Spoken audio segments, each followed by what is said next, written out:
And now it's my honor to introduce Ms. Tanika Baptiste to lead the panel discussion. Great job, Cass. You guys were amazing. I'm so proud of you. Thank you, Rev. Thank you. And thank you, audience. Thank you for joining us for our post-show talkback. And now I would like to bring on our guest panelist. Go ahead and come on to the stage. Hello. Hi. So glad you guys are able to join us. Before we get started, I would like to go ahead and give introductions. Our first guest would be Mr. Abdishakur Omar, who is an innovative, dynamic activist, educator, and community leader within San Diego. The middle child of 12, as an immigrant refugee from Somalia, he came to the US at the age of 14, grew up in the City Heights in Southeast San Diego. That's where I'm from, yes.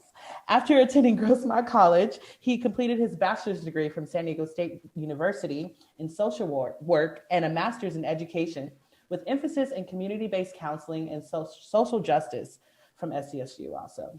A community activist and scholar practitioner who uses social justice as his guiding pedagogy for change. Welcome, Abdishakur. Thank you for joining us tonight. How are you? I am doing good. Likewise. Thank you for the fabulous introduction, may I say. Try to get my news anchor on, Yes, thank you very much. Thank you. It's an honor and a privilege to be here and sharing a space with y'all today. Thank you very much. You. And last but certainly not least, we have William B.J. Robinson. He, him, his is a self-described workaholic music man. While maintaining a private voice studio, BJ is the host of KPBS Arts, a weekly TV program on KPBS, and Tough Talk, a bi-weekly virtual discussion series that focuses around race relations. He has worked in artistic direction, education, and performance with Southwestern College, San Diego Junior Theater, Lambs Players Theater, the Ode Globe Theater, Blind Spots Collective, the Eastern, SeaWorld San Diego, J Company Youth Theater, San Diego Gay Men's Chorus, Westminster Theater, North Park Vaudeville Candy Shop, Coronado Playhouse, Lamplighters Theater, OB Playhouse, and San Diego Repertory Theater. Hello, BJ. Hello, Tanika. Thank you for having me. Oh my God, you are a workaholic music man. Yes. I am. It's so great to be here. It's great to be back at kind of my home grounds in San Diego with Southwestern College. Absolutely. Thank you so much for joining us tonight. And before we begin, I would just like to get you guys' first thoughts on the piece. Anything striking, anything, questions, comments? Abdi, if you want to go first, go for it. Man, I enjoyed it a lot. As much as it was, but at the same time, it was reality. Mm-hmm. That hit home for me. So, and it's the state of politics and where we are currently today. I mean, it might be taken out of context within the kind of theater and everything, but I just the chills in terms of the names of the character and different things. The performance was just by far strong. Thank you. I kudos to everybody that was in here performing and putting themselves out there and actually absorbing the character. And I applaud that, because that's really, as much as, even if we take the context and dissect it piece by piece, this is what Black America is living in today in America. You know what I mean? It's 2020 and we're talking about, and we're only about 155 years away from slavery ending. And a lot of people think that's just, right. a long time ago. Right. Small number. Right. Yeah. So 2 generations at most. Absolutely 100%. And this is key and important to talk about it, because when you listen to and read stuff that Dr. Joe DeGruy writes about the post-traumatic slave syndrome that is happening in our community until today, it's of the things and the system that's been put in that has affected us, mind, body, and soul, that has to be connected for our folks. You know what I mean? And that is key and important without it. And this kind of gave me the chills and the goosebumps, because I was like, oh my goodness, this is practically reality. And that cast? Yeah, you get absolutely. So that's one of the things for me, absolutely. And it hit home. And as a Black man and an immigrant, and a refugee and a Muslim. I have all these intersectionality to go, and none of those today in America is positive because people look at it in a different kind of concept. So I'm really, really appreciative of that. Absolutely, 100%. Thank you. Thank you so much for sharing that. BJ, any thoughts on the piece? I echo what Abdi was saying on there. I mean, it, just 1,000% on how real and raw it was, and I applaud you both, Tanika and Ruff, on your adaptation to making that happen and having this brilliant cast to make it happen. I mean, like, the simple way for me to say it is I hated it because I loved it because it was so real that I was just like, there are too many moments where I'm like, but at the same time, like, that's the authenticity coming through in it, that it was amazing. And I just want to say in it, like, props especially to the chorus, because I thought the chorus especially gave such brevity but authenticity to the various voices that are a part of all of this that we are in as well. And just, I thought, the whole, it was very impactful. The whole thing was beautiful. Thank you, BJ. I appreciate that. So let's go ahead and jump into our conversation. Can language be weaponized against communities of color? If so, how? Who'd like to go first? I'll let BJ go first for that. Okay. I mean, part of me is almost like I'm ready to do the like research paper that's just like, please see these parts of the show, because absolutely, the tough truth, as I like to say with a lot of like my tough talk sessions and whatnot, the tough truth is that not only can language be weaponized in that sense, but we live in a country where a part of our systems, the way that they have been institutionally, fundamentally created and designed, especially echoed in some of those wonderful historical points brought up in the last scene and act of the piece, is that language has been weaponized against communities of color, be it from the movement of trying to enlighten people of the plight of what it is to be Black in America in the 19th century, to suddenly turning around to commercializing these stereotypes of like, oh, well, if this is what they're all like, wait, can't we romanticize that? And it's, I mean, look at us now. It's 2020 before there are people finally making a decision of something's wrong with Aunt Jemima. Like, that's how long it takes us to undo that. There's your case in point on the weaponizing of language to really come back against communities. Yes, thank you, BJ. Wow, Aunt Jemima 2020. Wow, just now. I'm just saying. Yeah, it's so true. Abdi Shakur, did you have any? I mean, it's the day in the media that we live in today. Words can be so powerful and moving and affecting change in terms of what we've done. We as Black folks in our Black community and our ancestors and folks have used words in order to bring about change. MLK, nonviolence, and the quotes that we use today in order to kind of get that change that was happened has been through words, right? So the question now is those words being weaponized against our own community? Absolutely, 100%.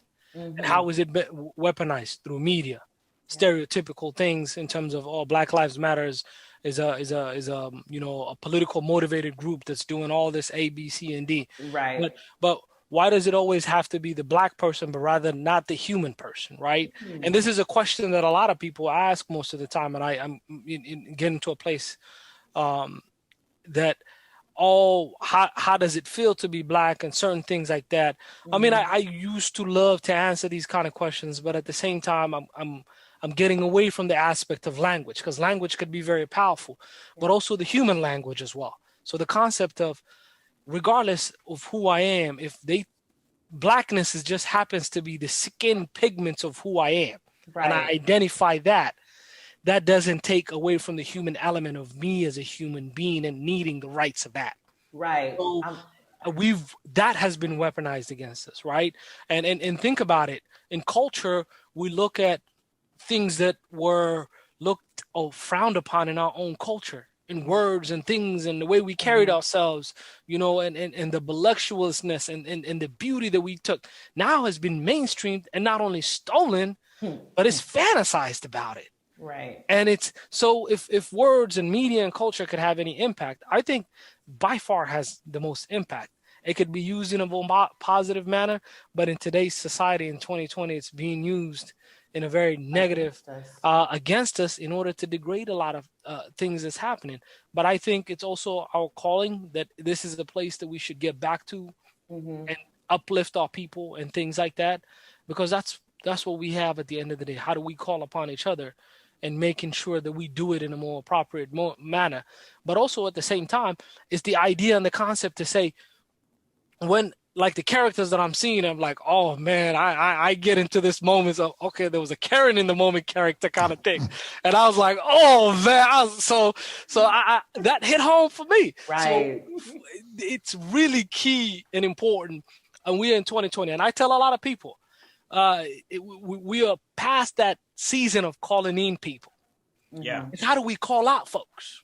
Yes. How do You we know what I call mean? out folks? Yeah. Yeah. So there's people you call in and you know who those allies are, but who are we going to focus our time in calling out people? If language is being weaponized, we need to call out that. Right. If our body is being used, slavery has given free labor to this country. Right. So those are the things, and I don't want to get into detail of it, but that language is very powerful. Absolutely. You know, don't even go further, and I'm gonna end with this. Look at the 13th Amendment and the way that language is. This says the crooked Thank clause you. of your 13th Amendment. Absolutely. I want to I just to because I mean like it's right in there with it. One of the things I thought was really brilliant in this adaptation. Again, bringing it back to this last act when it's kind of get into the last, like, I think it was like the 10, 15 so pages or so of it. But the wonderful repetitive rhetoric of look up. Every time I'm hearing look up, what I kept hearing is look it up. Look it up. Okay. We're talking about Benjamin Franklin and how he finally petitioned to abolish slavery, and it was ridiculed. People don't know that. You know, you hear look up, take it to look it up. Understand that this is unfortunately a common practice in American history. It's not new. It's not new to this century that we're in our times. It's been indicative for centuries, and it's a part of where we need to be able to acknowledge that, to start peeling this back if we're trying to enact that change upon it. Absolutely. You both are just hitting it right on the head. Thank you so much. That's going to segue me into our next question. What are the immediate consequences of police brutality as it relates to the Black and Latinx communities?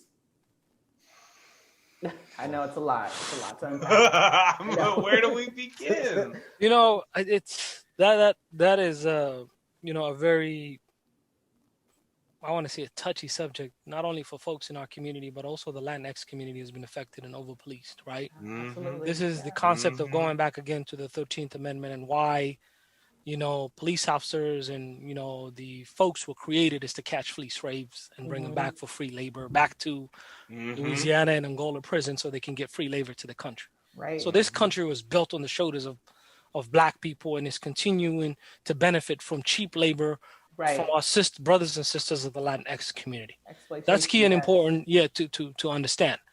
Just because slavery was over 150 years, it's being practiced mentally, physically, socially, and psychologically today. So those are the key important things that we need to look at.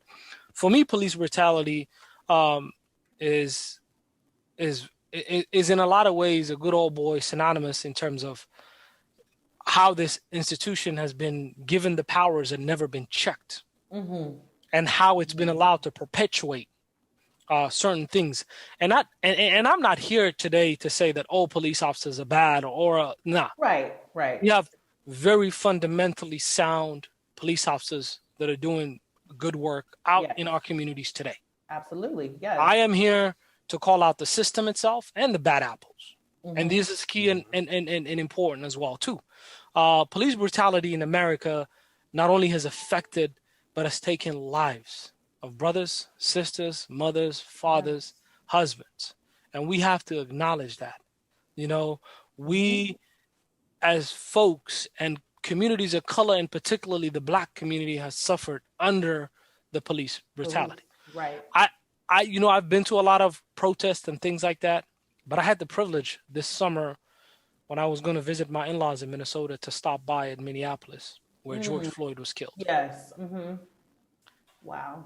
I didn't expect or anticipate the kind of emotions that were going to run through me. And I've been to a lot of memorials, everything else, but this was so unreal. It was so raw.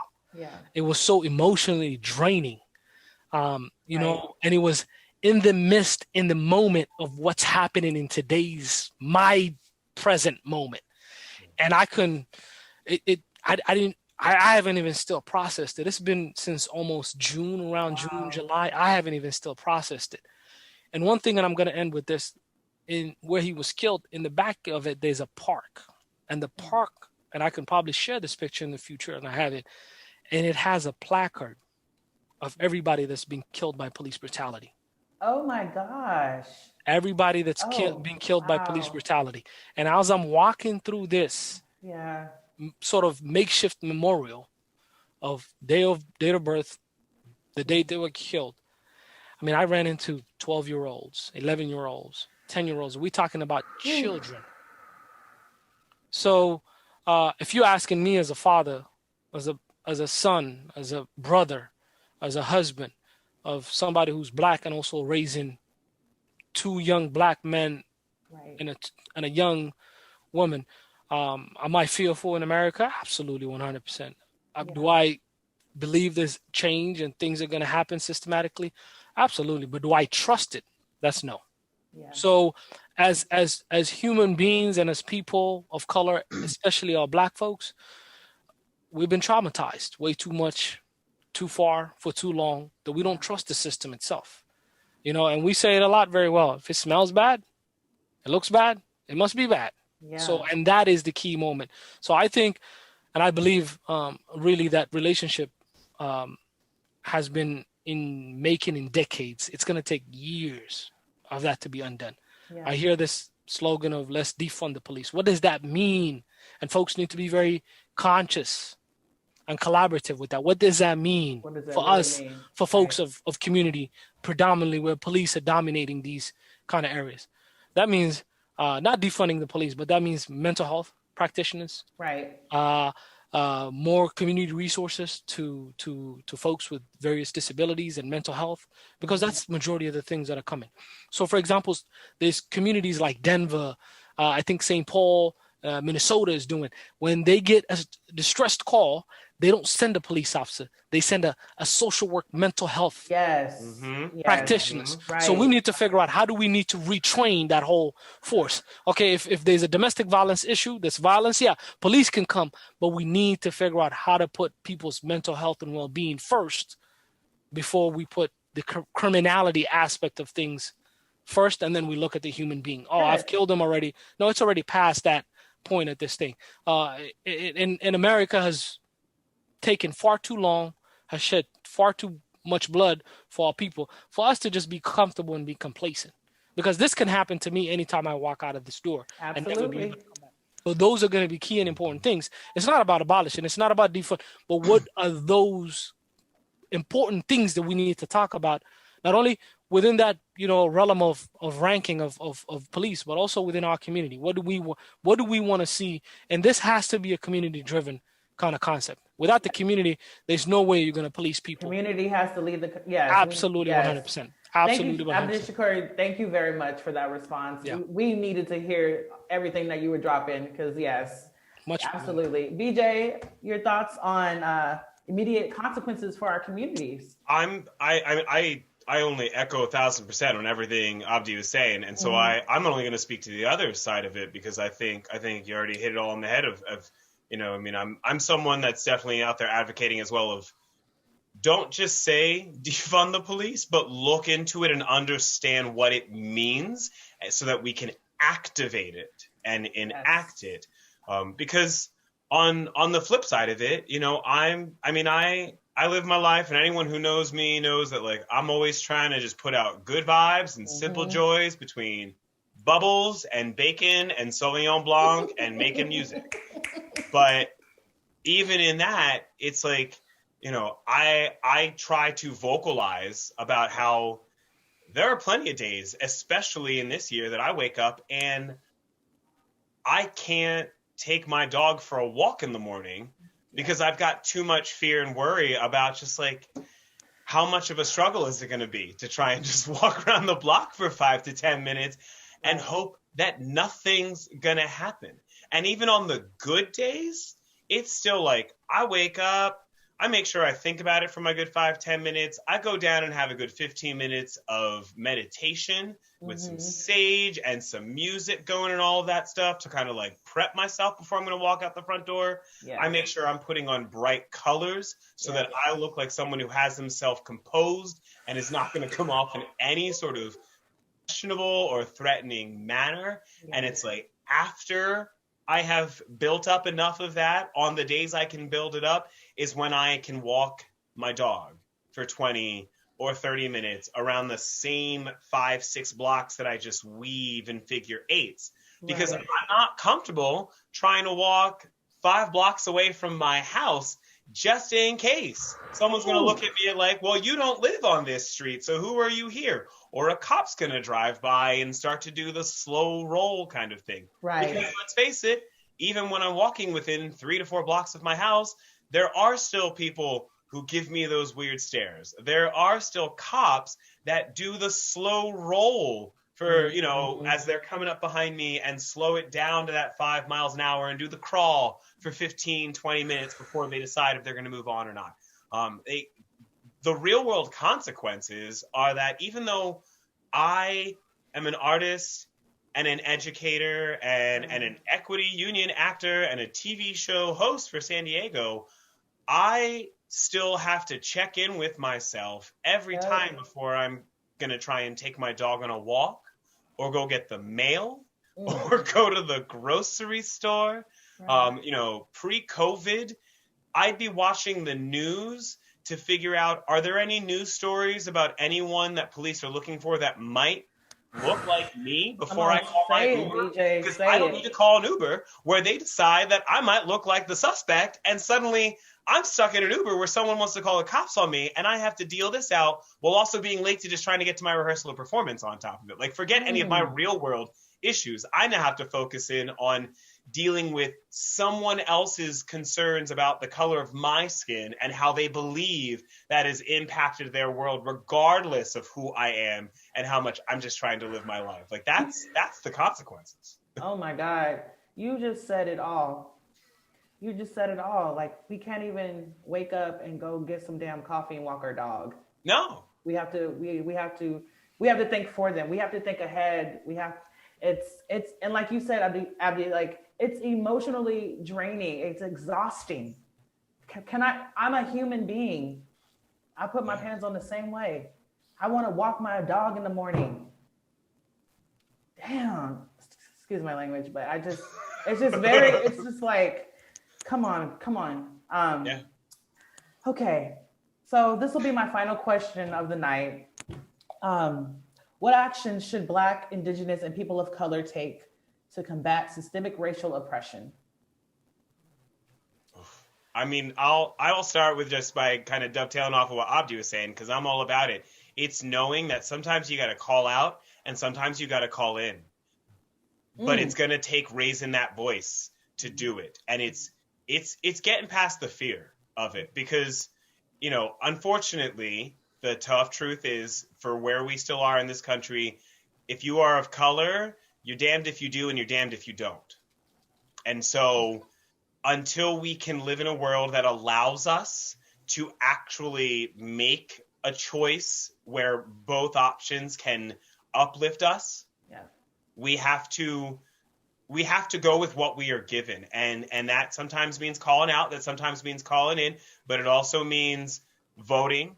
It means making your voice heard when you have the opportunities to make your voice heard. And if it still means that people afterwards are going to try and shut you down, well, you make sure that you spoke up before you were told to be quiet. Right. Yes. Thank you, BJ. I mean, it's a really, for systematic change to happen, you have to be constantly engaged, right? And what we you know, BJ was talking about earlier, and what you were mentioning a little bit, Tanika, as we were transitioning to the third question, is what we call black tax. Black folks get taxed at a higher level, and I don't mean money or monetary. I mean emotional, psychological, spiritually, right? Yeah, yep. We're constantly engaged to talk about topics that are not only one taxing, but the emotionally draining in a lot of ways. And we're asked to fix problems that we didn't create to begin with, Yes. right? So, and that's key and important. We didn't create the system. So for us to dismantle it is going to require a level of commitment from a lot of people, not just one folks, a group, right? So Allies, that's where you at? that's key and important thing. Yeah. And also remember that having these dialogue conversations about racism and systematic racism and oppression is not easy. Not everybody's comfortable to do it. Right. You people are privileged not to have this conversation. But you and I and BJ and maybe our black colleagues and the rest of folks in America in terms of minority and colored folks of color don't have that privilege. We can't say I'm going to assume my whiteness and not have a conversation about that. That's just being honest and upfront. For this system to change, for us to constantly be doing that, one, it has to be evaluated. Two, it has to be dismantled from the outside in, not inside out. You know, it could go either or. You know, you can go from the inside and dismantle it to come out from outside, but you can't go inside a house and dismantle it if you don't know what the foundation on the outside looks like. So we have to really, truly understand how that system has been operating for the last, decades, centuries, years, for us to be able to go in and dismantle it.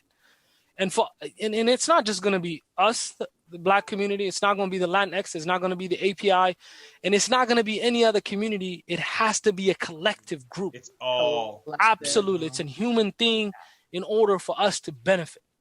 So American, sooner or later in years to come, it's going to be I would like to use it in a lot of ways, saying a mulatto of different kind of ethnicity and gender. We're going to be able to tell folks from different things, and that's going to happen at some point. So if we're not tolerant of each other now, wait until people have a quarter of everything mixed with them and how people are going to react to them. So for us to make these changes, we have to get people to be committed to the work. And I always end with this, and I say this is going to be key and important. It's not going to be an easy talk, and it's not going to be an easy conversation. It ain't easy for me because I'm getting taxed at a higher level. The expectation is not going to be easy for anybody else that wants to have this conversation. No. And there's no bailing out of it once you get in this conversation. Because I believe in today, denial of racism itself is racism. And let's just call it out what it is. Thank you. Yeah, so, you and folks not wanting to have those conversations and ignoring as if this is somewhat, you know what I mean, somebody who's, wanting to deal with this and not bringing about that. No, it's not about that. It's about suffering for communities of color for years and years and years under a system that oppresses and benefits from other people's free labor. So we have to be very conscious of that. So I'm hopeful for America one day because of my children. Yes. I'm definitely not hopeful for myself. And that's just being honest and true. Yeah. But I hope to see the change so my children can benefit from the change. But I also am very cautious in terms of that realm of work that you step in. And I'm always telling people that this is not going to be an easy work. You are going to get taxed at a higher level. You have to be mentally, psychologically, and emotionally ready to be able to do this work. Period. It's what we're coming back to. It's tough truth. It's all about facing tough truth in this world right now because of the miseducation this country especially, but this world at large has, the conditioning that we have all become so acclimated to, whether it's us dealing with our own black tax or it's with other communities dealing with their own versions of their own oppressions, their own circumstances in which they are put to be the minority, the person who's being oppressed, the person who's put in that experience that you are being disenfranchised. That happens all around, and that's where we all have that work to do. It's okay.